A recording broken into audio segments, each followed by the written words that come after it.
everybody, welcome back to Kinetik Mums with me, Sian, that's me, and this is my friend Georgina. Can we call you G? G, yeah. G, and this beautiful young lady.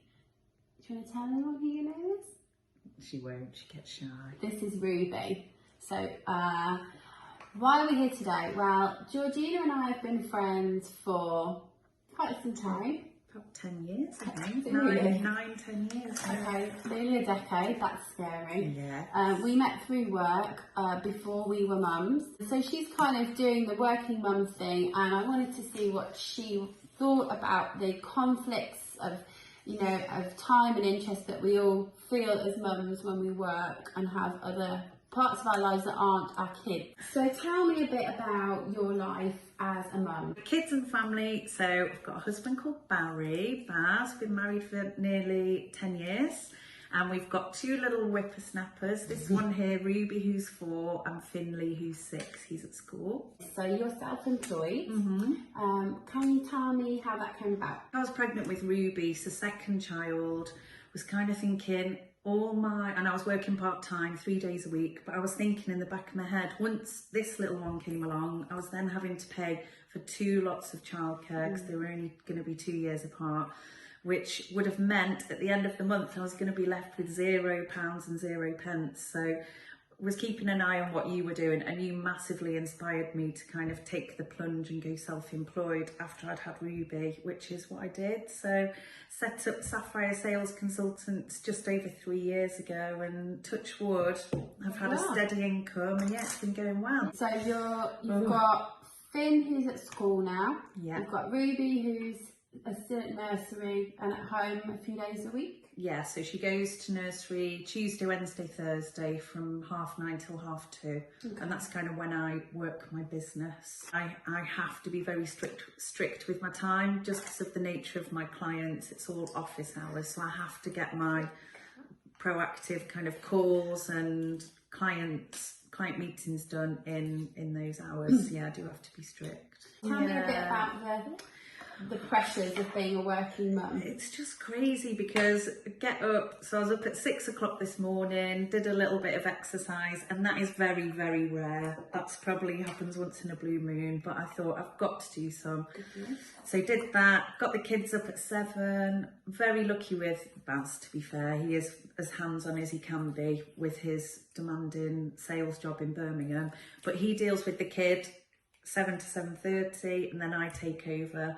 Then it's school runs, so I've then got my mum hat on, and then I drop this one off at 9, and then it's straight home, and then it's putting the business hat on till 2:30, and then mum hat comes on again to do school pickups, and then all the after school clubs.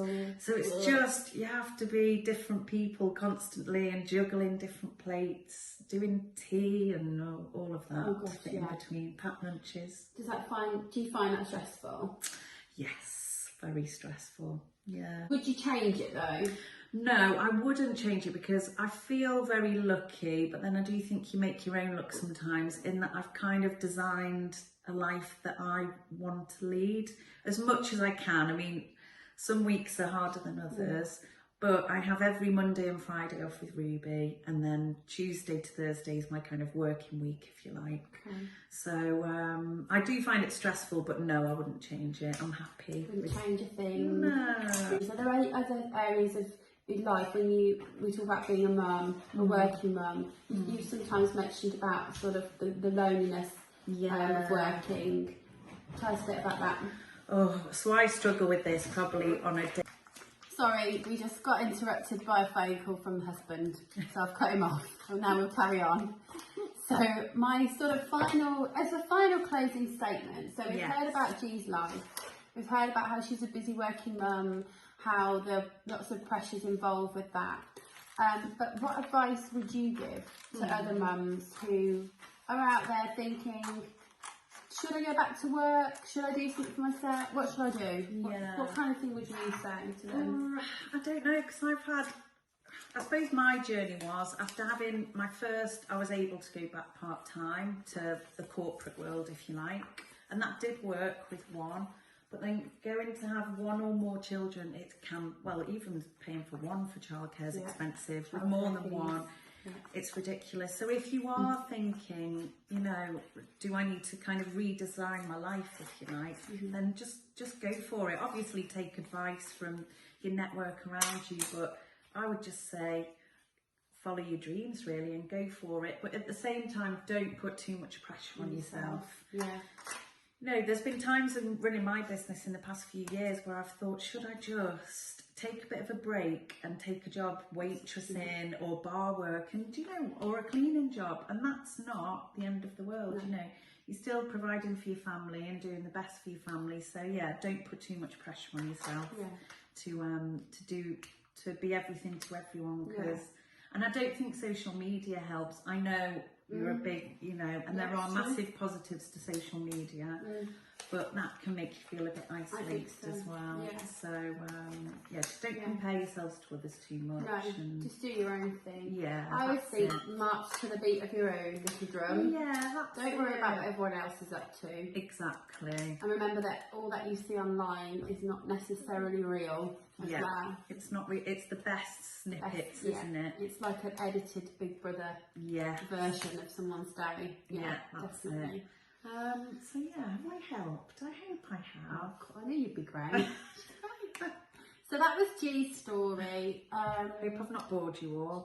Not in the slightest bit boring. It's really interesting to hear about what other mums challenges we face and how we deal with them, because I read a quote online this morning about how we should be that girl that lifts up our friends and doesn't drop them down and make them feel bad. So I think if we all, like G says, all have a circle and work together, then it's so much easier. So whether that's friends or family or you know, get you some help from other people when it gets tough, I really think that it's really important.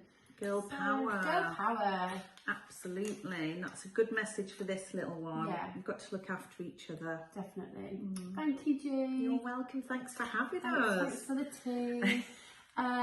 So keep watching Kinetik Mums. Please subscribe to our videos. Please share, and please ask us if you've got any questions about videos that we could do about championing family health. See you soon, guys. Take care and have a good one. Bye. Bye.